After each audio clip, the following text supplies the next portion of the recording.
আমার বড় আপু ফারজানা দেখতে অনেক সুন্দরী ছিল। আমার আপুর বিয়ের 1 মাস পর দুলাভাই বিদেশ চলে যান। আপুর মনটা তখন খুব খারাপ হয়ে যায়। আমি আপুকে একদিন সুযোগ বুঝে হোটেলে নিয়ে যা করেছিলাম তা শুনলে তোমাদের মাথা ঘুরে যাবে। তাহলে আসল ঘটনাটি শুরু করি। আমি রোহান, 5 বছর বয়স।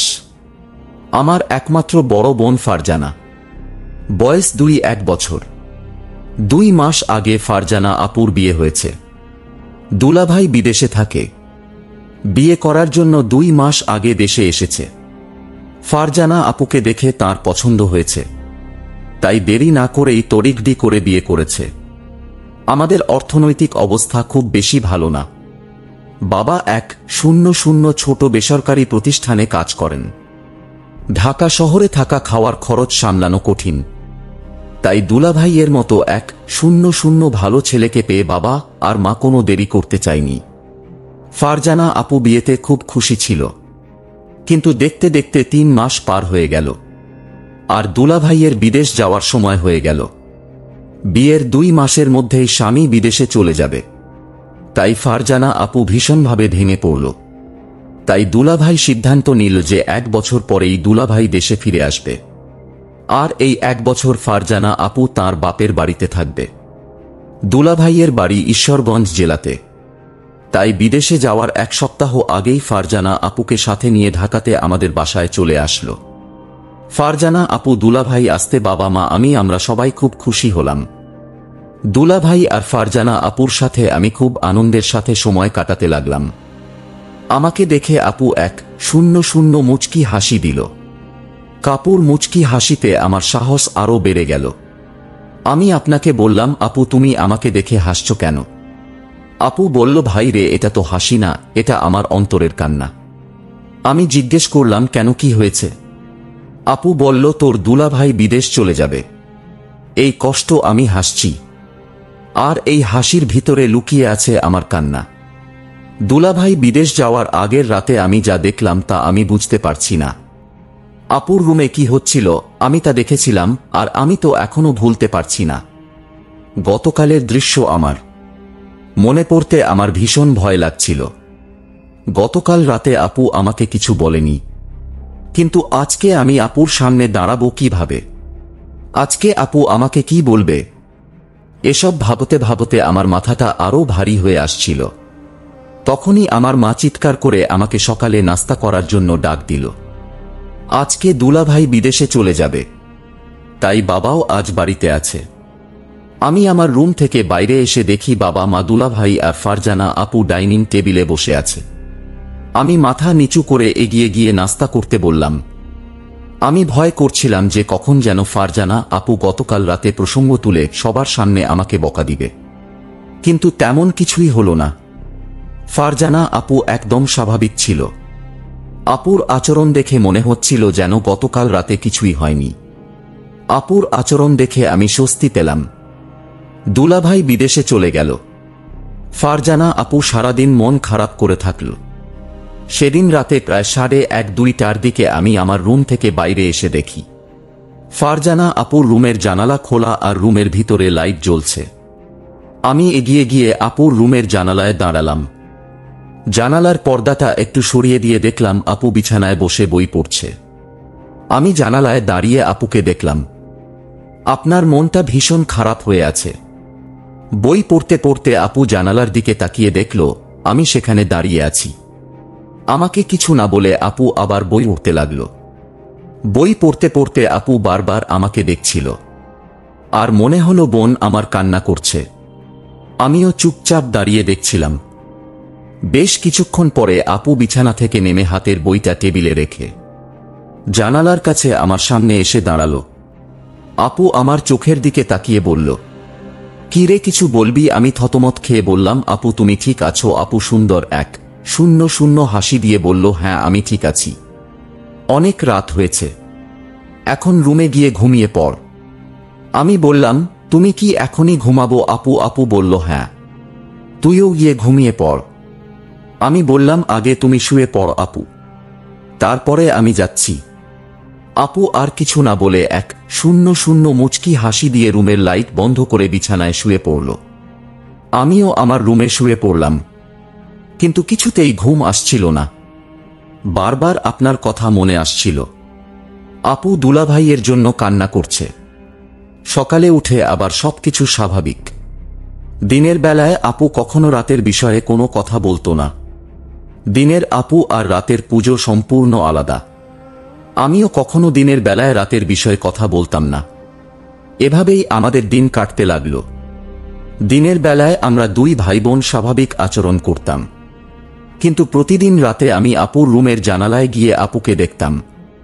কোনোদিন আপু জেগে থেকে বই উঠতে বা টিভি দেখত, আবার কোনোদিন আমি যাওয়ার আগে আপু রুমের লাইট বন্ধ করে ঘুমিয়ে পড়ত। প্রায় ৬-৭ দিন পরে একদিন রাতে আমি ফারজানা আপুর রুমের জানালায় গিয়ে দেখলাম আপুর রুমের লাইট জ্বলছে, কিন্তু রুমে আপ নাই। আমি রুমের চারিদিকে তাকিয়ে দেখলাম আপু কোথাও নাই। হঠাৎ আপু রুমের বাথরুমের দরজা খুলে গেল। আপু বাথরুম থেকে বাহির হয়ে আসলো। আমি বললাম আমার ঘুম আসছে না আপু।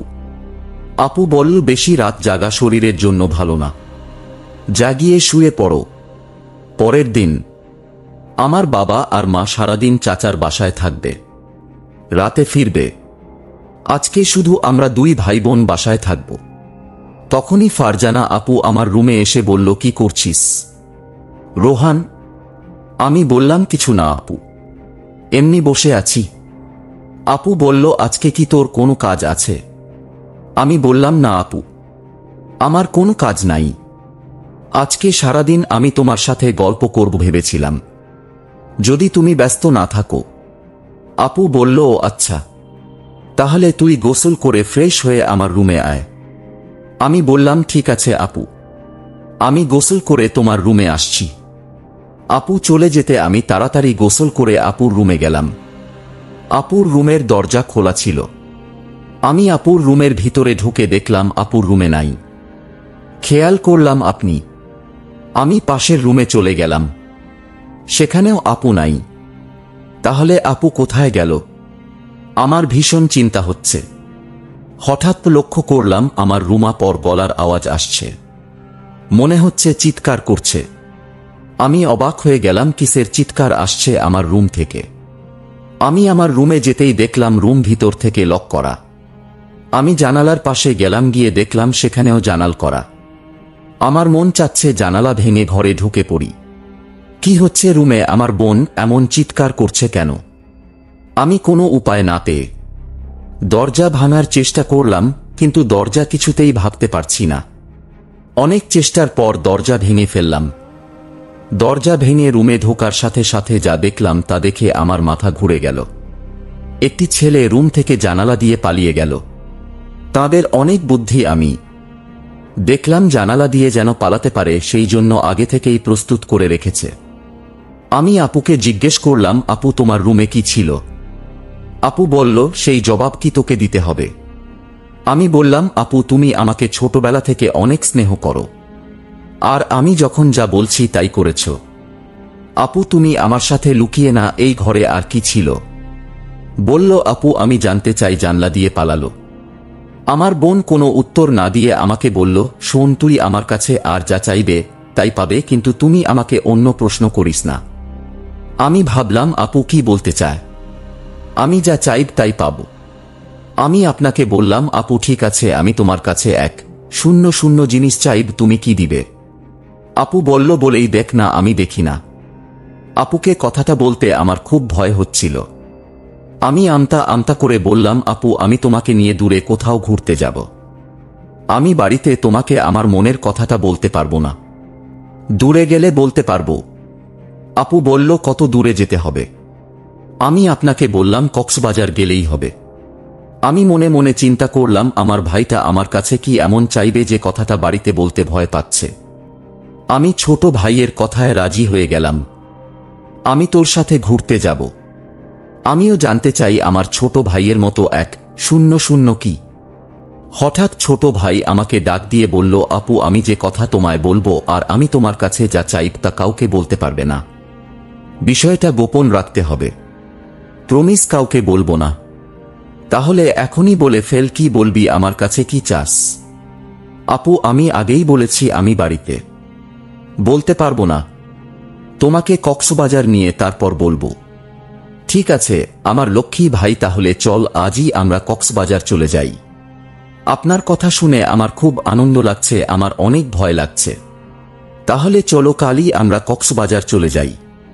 পরের দিন সকালে আমি আর আমার আপুকে নিয়ে কক্সবাজার রওনা দিলাম। আমরা সকল 8টায় বাড়ি থেকে কক্সবাজারের উদ্দেশ্যে নিয়ে রওনা দিলাম। আমরা প্রায় রাত 8:00টায় কক্সবাজার গিয়ে পৌঁছালাম। সারাদিন গাড়ির জার্নিতে শরীরটা আমার অনেক ক্লান্ত হয়ে গেছে। আমার চোখের পাতা কিছুতেই খোলা রাখতে পারেনি। আমি ঘুমিয়ে পড়লাম, মানে আমার আপু ঘুমিয়ে গেল। আমি আপনাকে বললাম আপু কিছু খাবে না, আমি বাহির থেকে খাবার নিয়ে আসি। আপু বলল না, আমি কিছুই খাব না। উত্তর, ইচ্ছে থাকলে তুই হোটেল থেকে খেয়ে নে। আমি বললাম আপু তোমাকে রেখে আমি কি খাইতে পারবো? আপু বলল, ডিস্টার্ব করিস না, আমি ঘুমাক, তুই যা পারিস না করে। বেন বেন করিস না, কাল কথা হবে, এখন ঘুমাও। আপুকে ঘুমের মধ্যে অনেক সুন্দর লাগছিল। আমিও ক্লান্ত শরীর নিয়ে ঘুমিয়ে পড়লাম। পরের দিন সকালে ঘুম থেকে উঠে আমরা সমুদ্র সৈকতে ঘুরতে গেলাম। সারাদিন ঘুরলাম। এবার আপু আমায় প্রশ্ন করল, আচ্ছা রোহান, তুই কি ভুলে গেছিস?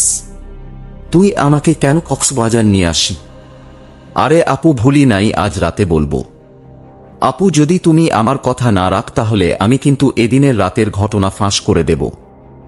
আপু তখন আমার দিকে রাগান্বিত চোখে তাকিয়ে বলল, রোহান, আমি কিনা করেছি তোর কথা রাখব না?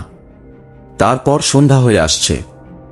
আমি আপনাকে বললাম আপু চলো হোটেলে যাই, রাতের খাবার হোটেলে খেয়ে তারপর আজ আমরা হোটেলেই থাকব। আপু তখন বলল, হোটেলে কেন? এখানে তো দুই ভাইয়ের ছোট ভাইয়ের বাসায় থাকতে পারি, আর আমরা তো গতকাল এখানে ছিলাম। আমরা কেন শুধু শুধু তথা ভাড়া দিয়ে হোটেলে থাকব? আমি বললাম, হোটেল না থাকলে যে আমার মনের কথাটা বলতে পারবো না আপু। আপু তখন বলল, ঠিক আছে তুই যা বলবি তাই হবে। তারপর আমরা 100 হোটেলে গিয়ে উঠলাম। আমি আপুকে যে কথাটা বলবো সেই কথা শুনে আপু কি আমার প্রতি রাগ করবে, আমি এসব চিন্তা করছিলাম। আপু আমায় বলল, রোহান তুই কি চিন্তা করছিস? আমি আপনাকে বললাম, আপু আমি যে কথাটা বলবো তা শুনলে তুমি রাগ করবে না তো? আপু বলল, আমি কতবার বলবো আমি রাগ করব না, আমি কাউকে কিছু বলবো না, তুই নির্ভয়ে আমাকে তোর মনের কথা বলতে পারিস। আপনার কথা শুনে আমি কিছুটা সাহস পেলাম।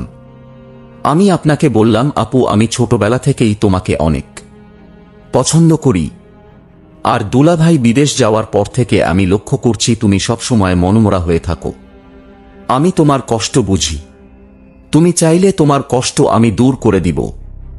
আপু বলল, তুই আমার কষ্ট বুঝিস? আরে আপু, ছোট থেকে আমরা একসাথে বড় হয়েছি, আমি তোমার মনের কথা বুঝবে কি বুঝবে? আমি জানি তোমার ভিতর কিসের অভাব কাজ করছে।